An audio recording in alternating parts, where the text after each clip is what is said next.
అంతే భయంకరంగా ఉంటాయి. వామచార తాంత్రిక సాధనలో కాళీమాత యొక్క శవసాధనాన్ని అత్యంత భయంకరమైన సాధనంగా భావిస్తారు. నిజానికి ఈ శవసాధనంలో కాళీమాతని ఒక శవంపైకి ఆహ్వానిస్తారు. చాలామంది తాంత్రికులు ఈ శవసాధన అన్నిటికంటే కష్టమైన సాధన అని, అలానే దీన్ని చేయడం వల్ల ప్రమాదకరమైనదని చెప్తున్నారు. ఈ సాధనకి సంబంధించిన రహస్యాలు కేవలం కొంతమందికి మాత్రమే తెలుసు.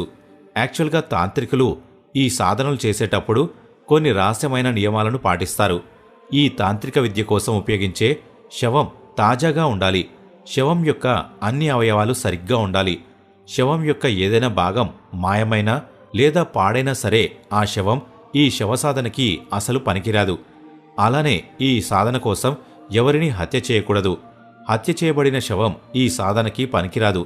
సహజంగా చనిపోయిన వారి శవాన్ని ఉపయోగించినప్పుడు మాత్రమే ఈ తాంత్రిక సాధన విజయవంతమవుతుంది. తాంత్రికులు ఒక తాజా శవాన్ని గుర్తించిన తర్వాత వాళ్ళు ఒక శవం పైన కూర్చొని తమ గురువు ఆజ్ఞల మేరకు మంత్రాలను జపిస్తారు. తాంత్రికులు ఆ మంత్రాలను జపిస్తున్నప్పుడు కాళీమాత వాళ్ళని చాలాసార్లు పరీక్షిస్తుంది. ఈ తాంత్రిక సాధన చేసే సమయంలో తాంత్రికులకి ఆకాశం నుంచి చాలా భయంకరమైన శబ్దాలు వినిపిస్తాయి. ఈ శబ్దాల వల్ల తాంత్రికుడి సాధన భగ్నమయ్యే అవకాశం ఉంటుంది. కానీ ఆ శబ్దాలను పట్టించుకోకుండా మంత్రాలను జపిస్తూ ఉంటే కాసేపటికి చనిపోయిన శవం కదులుతుంది. చనిపోయిన ఆ శవం ఒక్కసారిగా మేల్కొంటుంది. కాని తాంత్రికుడు మేల్కొన్న ఆ శవాన్ని చూసి అసలు భయపడకూడదు. ఒకవేళ తాంత్రికుడు శవం మేల్కొన్న వెంటనే భయపడి పారిపోతే వాళ్ళు చనిపోతారు, లేదా వాళ్ళు తమ మానసిక సమతుల్యను కోల్పోతారని చాలామంది తాంత్రికులు చెప్తూ ఉంటారు. ఈ తాంత్రిక సాధనలో విజయవంతంగా పూర్తి చేస్తే కాళీమాత ప్రత్యక్షమై వరాన్ని ప్రసాదిస్తుంది. కానీ ఇది అత్యంత కఠినమైన సాధన. అందుకే చాలామంది తాంత్రికులు శవం మేల్కొన్న వెంటనే భయపడి తమ సాధనను విడిచిపెట్టి వెళ్ళిపోతారు. చిన్నమస్తాదేవి.